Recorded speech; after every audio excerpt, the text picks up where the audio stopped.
watching on onespotmedia.com. A reminder as well that you can download our One Spot Media app in the Google Play Store or the App Store. That's the number one followed by the word Spot Media.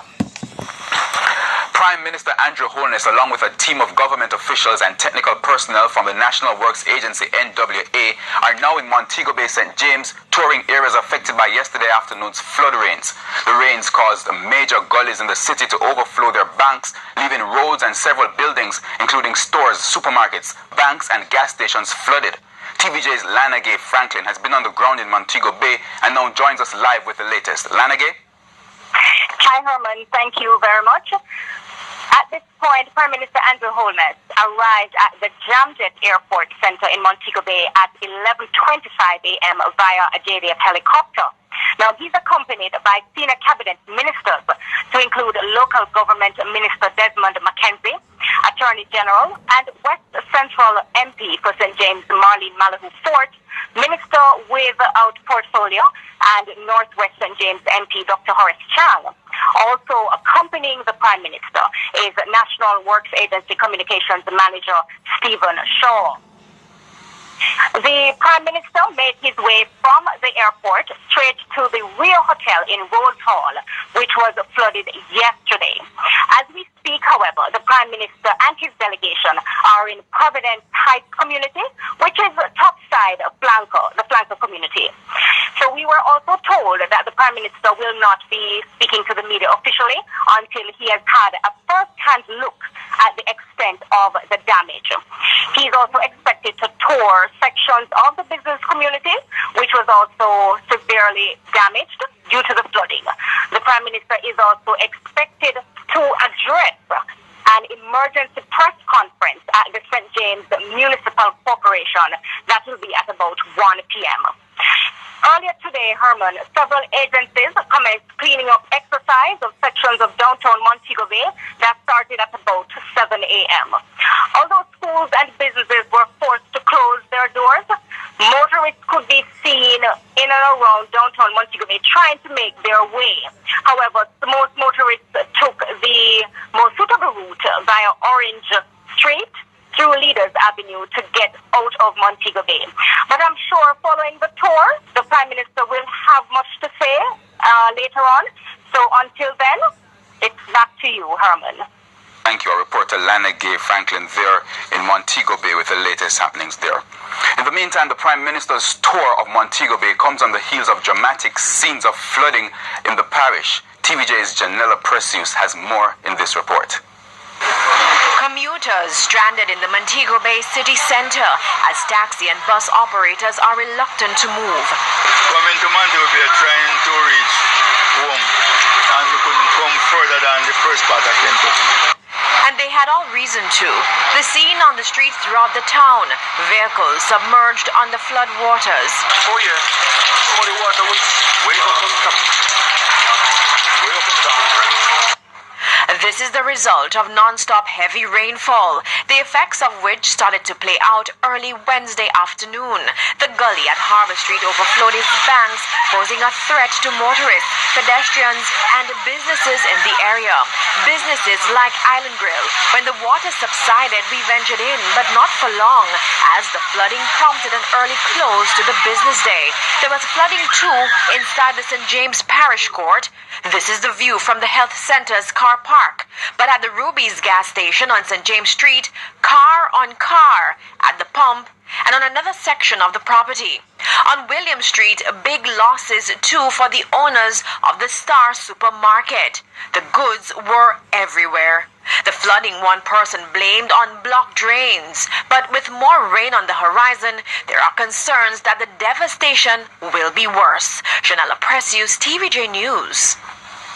Real dramatic footage there. And Education Minister Senator Ruel Reid is advising that schools in Montego Bay, St. James, that were affected by yesterday's severe flooding should remain closed today.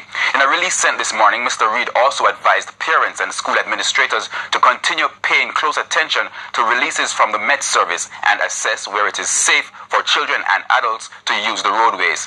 Indications are that while the rains have abated, there is a lot of mud on the streets, making it difficult for pedestrians and vehicular traffic to move around. Meanwhile, residents described the flooding of their homes and cars as a result of the heavy rains that lashed Montego Bay last evening. Janice Stevenson of Canterbury describes the trauma she and her 4 children underwent as the rushing waters filled their home.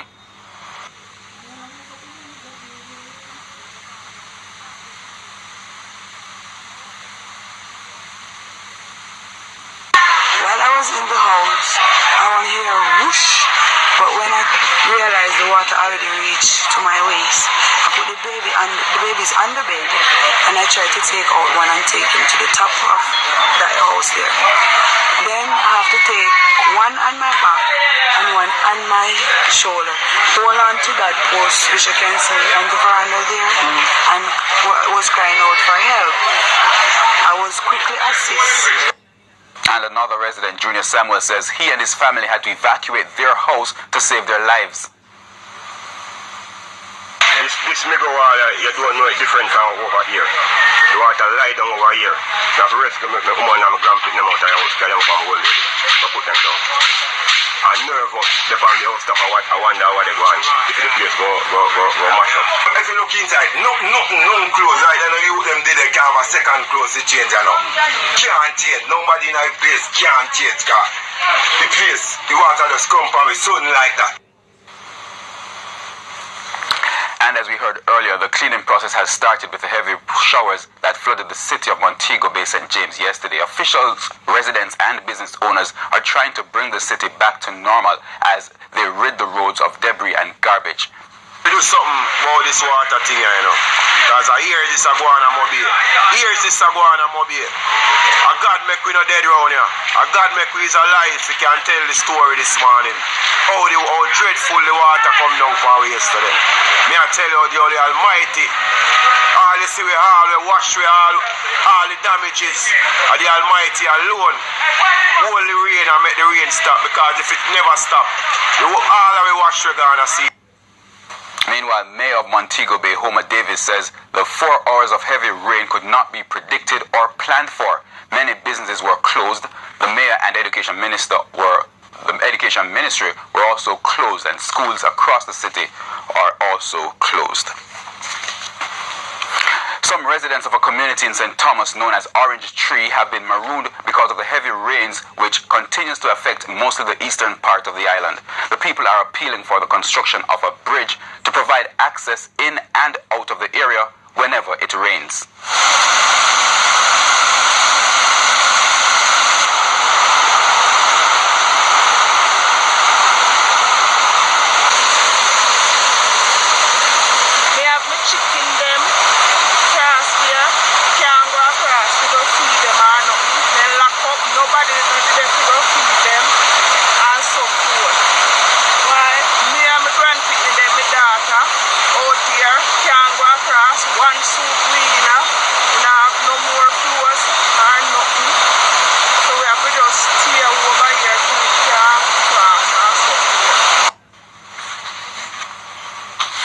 Operations at the Kingston Public Hospital, KPH, were disrupted this morning as nurses working in the Medical Records Department staged a strike demanding that an employee be removed from the department.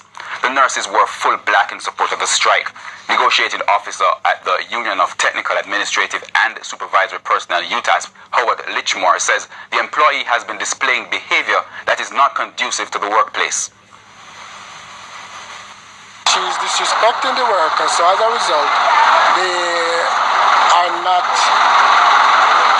no longer want to work with her and ask that she be removed from the department. So that is where we are now. The strikers left patients discontented as they too were affected. Me have work for God this morning, you know. Them not giving no idea which they must come back and so. Clinic are going, no clinic not going, nothing at all.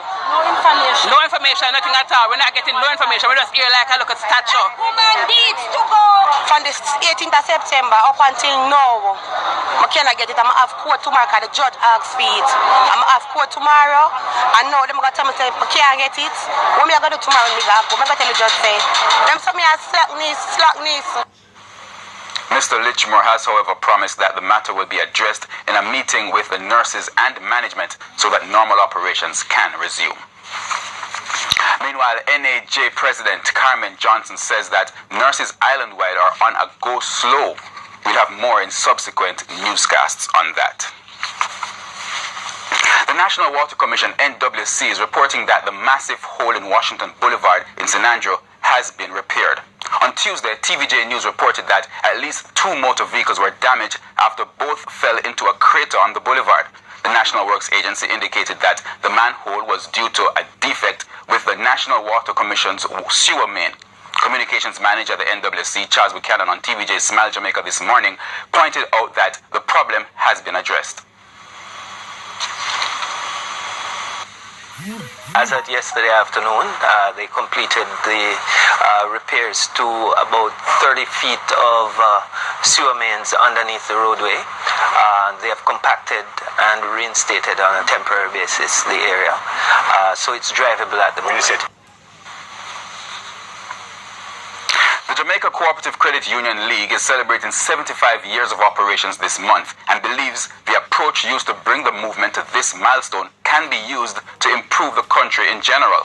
At the recent anniversary awards banquet, past President Jonathan Brown suggested that the first step to growth is identifying the assets that will foster growth.